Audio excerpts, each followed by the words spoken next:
Okay, number 2. It says, first of all, to decide whether it is possible to prove that the triangles are congruent. If so, tell which congruence postulate or theorem you used. Also, complete the congruency statement for each pair of congruent triangles. So number 2 says angle BAC is here. That is congruent to angle EFD, which is here. It says angle BCA, B to C to A, is here. So that's congruent to angle EDF, E to D to F, which is here.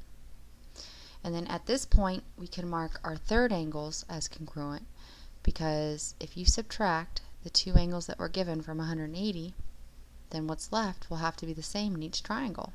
So the third angle theorem says that the third angle of a triangle is congruent in both triangles if 2 out of the 3 are also congruent. And then finally it says side BA is congruent to side EF over here. So let's go look at the postulate theorem that would prove that these two triangles are congruent. If I was trying to prove these two triangles congruent, I could do so by the angle side this way or angle side this way, because we have angle side here and angle side here. We also have angle included side angle. Angle included side angle. So we also have the ASA postulate. Our congruency statement says that triangle ABC is congruent to, well, A has one arc on it, so it matches with F, which also has one arc on it. B has 1, 2, 3 arcs, and it matches with E, 1, 2, 3 arcs. And then C has 1, 2, and it matches with D, which also has 1, 2.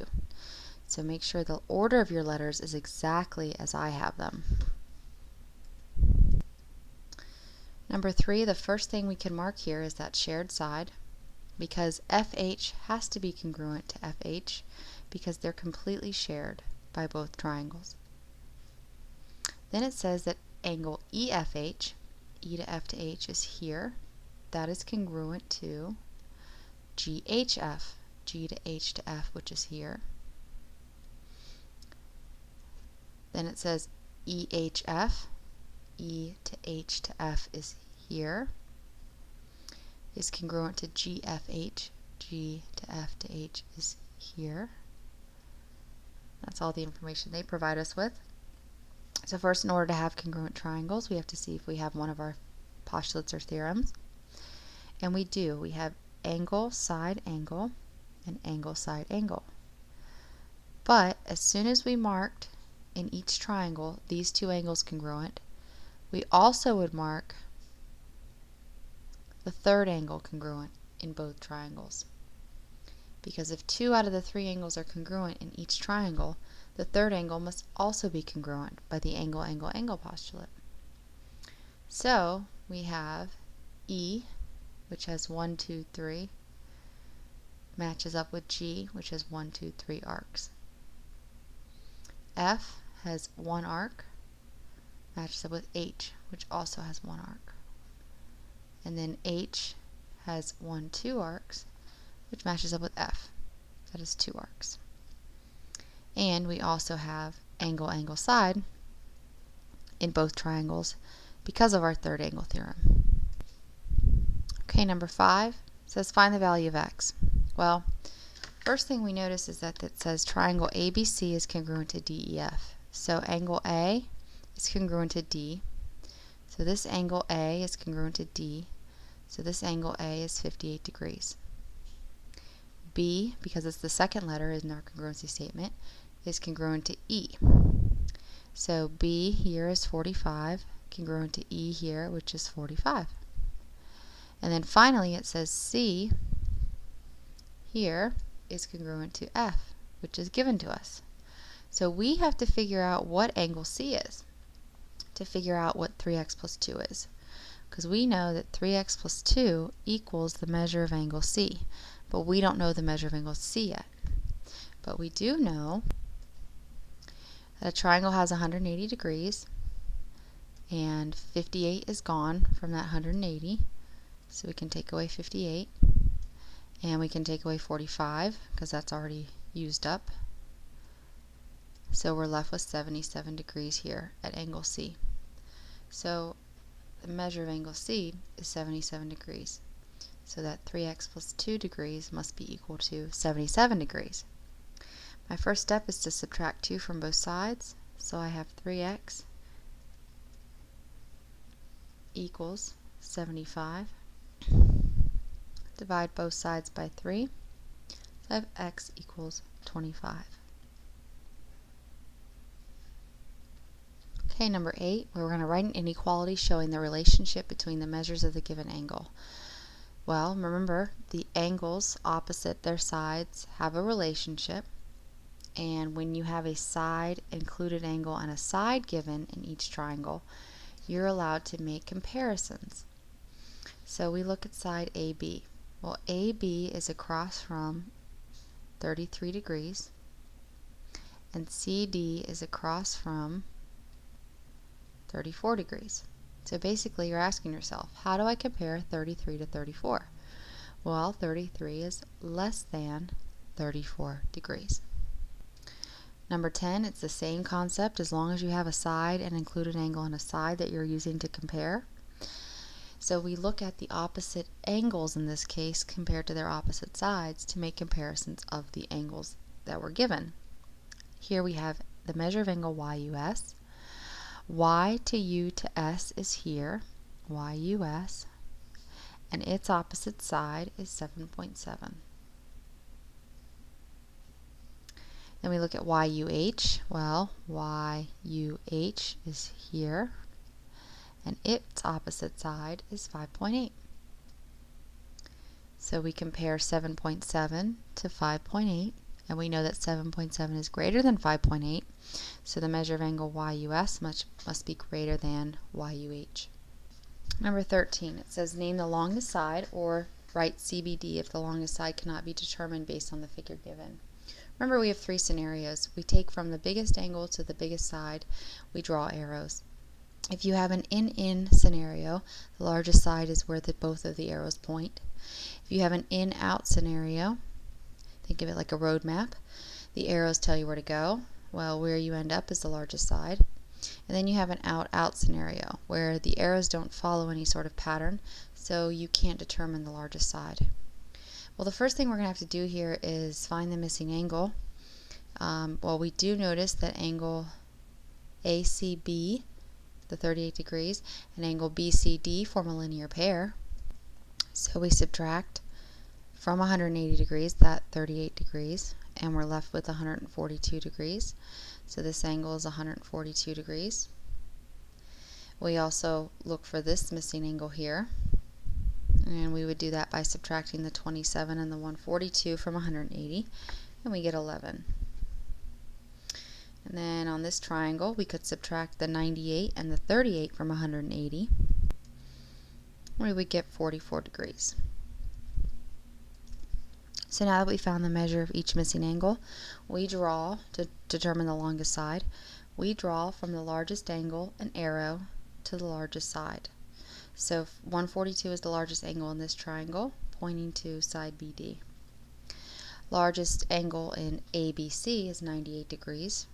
We draw an arrow from the largest angle to the largest side, and this gives us an arrow pointing out and another arrow pointing out, both towards the non-shared side. And remember, the out-out scenario, we're left with no conclusion, so we write CBD. Okay, if you remember, a congruency statement correctly tells you in the right order which angles and which sides are congruent by the order of the placement of the letters. So in order to make a congruency statement based on these two triangles, we see that they both have an angle-side angle relationship. We have to compare the arcs and the hash marks that are made on each triangle.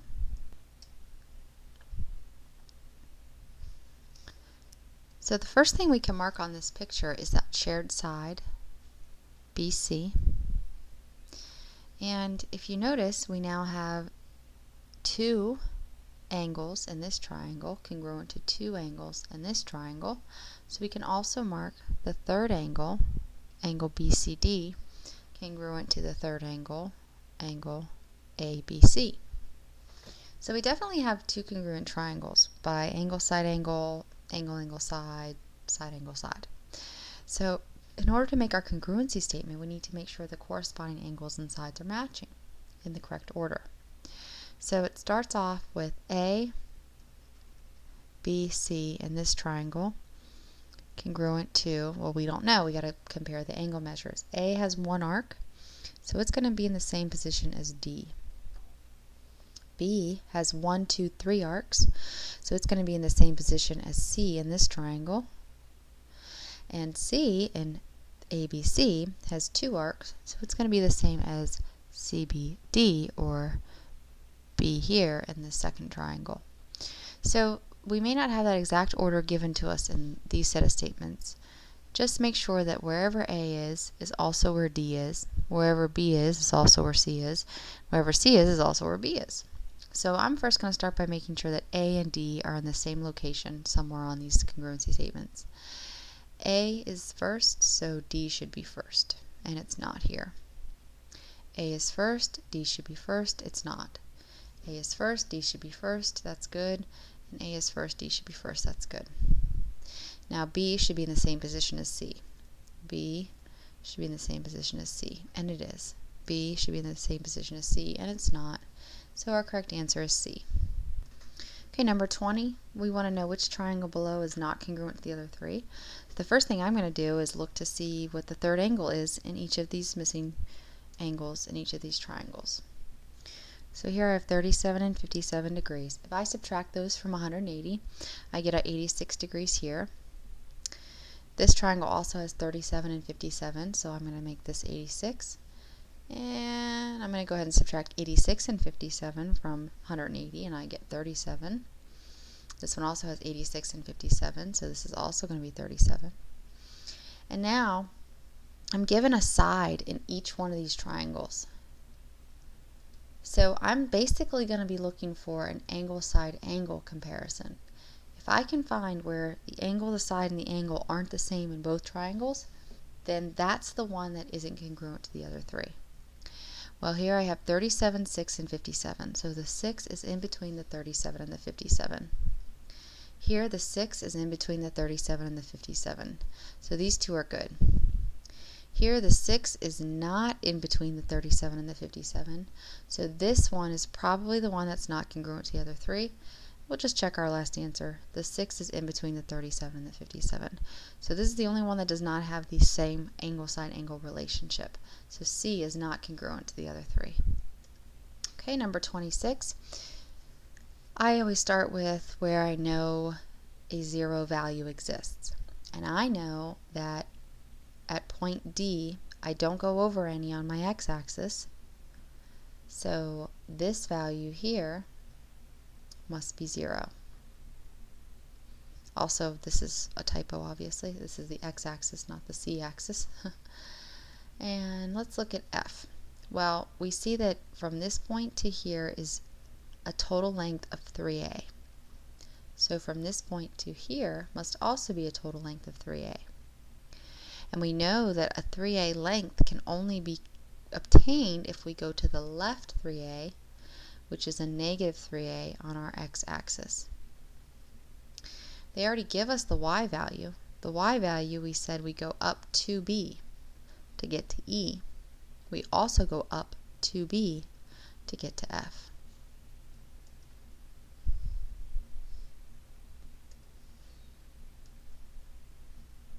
I first look for where my values are going to be 0, either on the x or y axis, and I notice at point D that I don't go over any on the x-axis. This should say x. So if I don't go over any on the x-axis to get to D, this point here must be 0.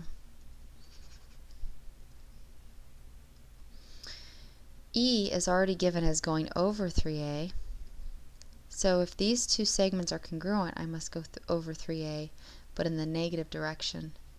So this point F must have an x value of negative 3a. That will make sure that these two segments are congruent. The y value is already given to us. To get to e, we had to go over 3a and up 2b, whatever 2b is. So to get to f, we have to go over 3a and up 2b because they are aligned. So this is negative 3a, 2b.